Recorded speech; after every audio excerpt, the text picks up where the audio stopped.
serious? I feel like when she starts to sag, she'll then do a podcast. What?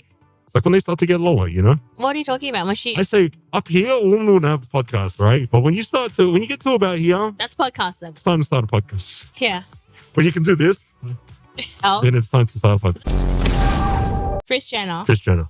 Dude, she's actually not bad looking for like a 70. For her age, she's amazing. Yeah, like for whatever, how old is she? Alright. 70, 80? Yeah, but she is around 70 something. Like, so would you do it? Not that whole. You don't have to refer to her as a whole. Bro, if you got Kris Jenner, you would be the lucky one.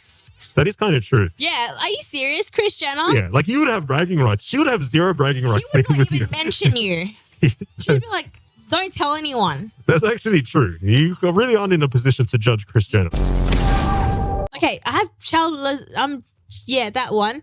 I need to know the name of it as well. And I need to like know something about Pokemon. I don't want people to be asking me questions. So Ask me embarrassed. anything. I'll tell you. What do you want to know? First of all, what is it called? Pokemon.